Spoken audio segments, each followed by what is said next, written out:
Salut à tous, Jean-Pierre de teamtennis.fr pour vous donner des conseils pour votre tennis. Dans cette vidéo, on se retrouve pour le test d'une raquette de tennis.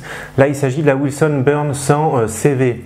Je vous laisse regarder une petite partie du test que j'ai fait sur le terrain avec cette raquette et puis je vous en parle juste après. Allez, à tout de suite.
Voilà, donc c'est parti pour la présentation de cette raquette, la Wilson Burn 100 CV, que m'a envoyé Tennis Warehouse Europe pour test.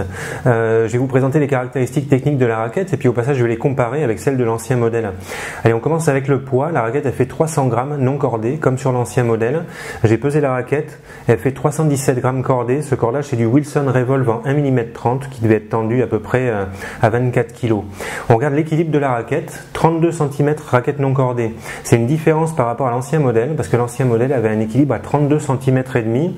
Donc l'ancien modèle était plus lourd en tête.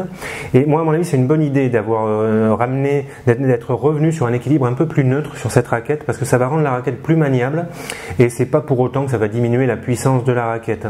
Donc 32 cm raquette non cordée.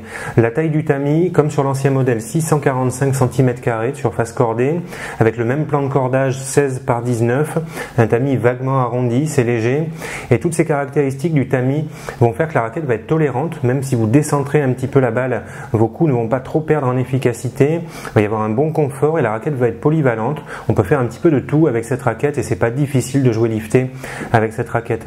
Il y a une différence par rapport à l'ancien modèle qui concerne le swing weight.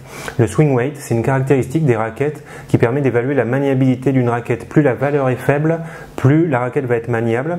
Le swing weight a été abaissé sur cette raquette par rapport à l'ancien modèle.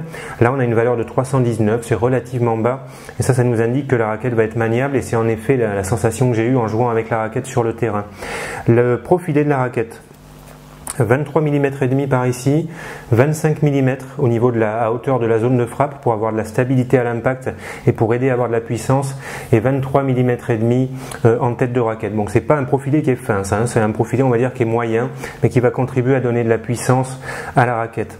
Alors qu'est-ce que j'ai eu comme sensation sur le terrain quand j'ai testé cette raquette? Moi j'ai eu deux sensations très nettes. Première sensation au niveau du confort, la raquette elle est ultra confortable.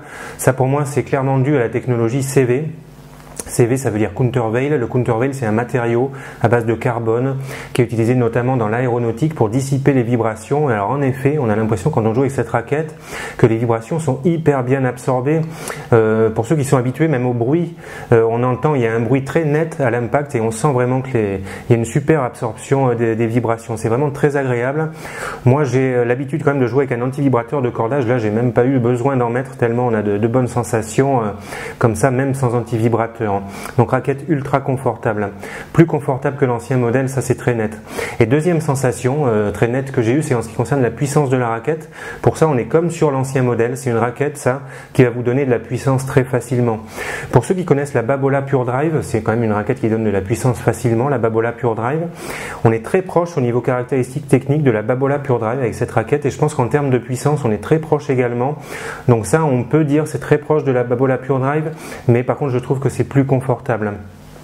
Alors qu'est-ce qu'il y a comme autre technologie sur cette raquette? Parce qu'il y en a d'autres, par la technologie CV. Il y a une technologie au niveau du cordage, je ne vais pas trop m'étendre là-dessus, qui est destinée à faire que le cordage va bien absorber les vibrations.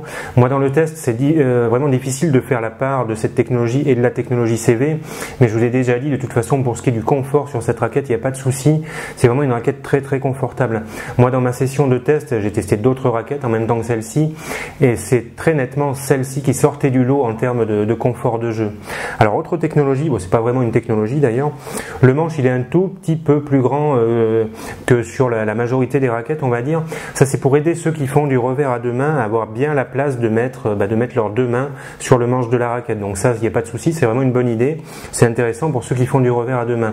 Autre petite technologie pour ceux qui font du revers à deux mains, vous voyez peut-être, il y a deux bosses à ce niveau-là, parce que sous le grip de la raquette, il y a des éléments en plastique. Alors d'ailleurs que vous pouvez mettre plus haut, plus bas, vous pouvez les positionner un peu comme vous voulez sous le grip. Et donc ça, c'est destiné à ceux qui font du revers à deux mains. Il faut les positionner sous le manche, là où vous placez la deuxième main. Et ça, c'est censé vous aider pour votre revers à deux mains. Je vous laisserai juge de cette technologie. Moi, j'ai fait essayer, alors pas cette raquette, mais une autre raquette Wilson qui a cette technologie à mon partenaire dans les vidéos qui fait du revers à deux mains. Il n'a pas trouvé ça. Enfin, il n'a pas été convaincu, on va dire, mais j'ai vu sur des forums que certains joueurs trouvaient que ça apportait un petit plus. Donc si vous faites du revers à deux mains, je vous conseille de tester, vous verrez ce que ça donne. Et puis si vous trouvez que c'est inutile, vous pouvez enlever ces éléments en plastique, ça fera 3 grammes de moins sur la raquette et ça ne va pas changer grand chose. Donc voilà, on a fait le tour pour cette raquette. Vraiment pour résumer, ça, c'est une raquette qui est hyper confortable et qui vous donne de la puissance facilement. Qui est-ce qui va pouvoir jouer avec cette raquette? À mon avis, ça peut intéresser les joueurs fin de 3e série, début de seconde série. Pourquoi pas en fin de 4e série, en début de 3e série. Mais soyez sûr quand même que vous êtes capable de jouer avec une raquette qui fait 300 grammes non cordée. Et dans ce cas-là, oui, c'est intéressant pour ce côté confort et puis pour ce côté puissance qui va arriver assez facilement. Voilà, si vous avez d'autres questions sur cette raquette, n'hésitez pas à me poser des questions en commentaire de la vidéo et puis je vous répondrai. Il y a aussi plein d'infos sur le site www.team-tennis.fr. Pour tous vos achats de matériel de tennis en général, je vous invite à aller sur le site Tennis Warehouse Europe avec lequel je suis partenaire en utilisant les liens partenaires que j'ai avec ce site qui s'affichent sur la vidéo ou alors en cliquant sur le petit i, et les liens sont aussi dans la description de la vidéo. En utilisant ces liens, vous m'aiderez à continuer les vidéos que je fais sur YouTube. Je vous dis merci d'avoir suivi cette vidéo, à bientôt pour de nouvelles vidéos et puis d'ici là, bon tennis. Allez, ciao.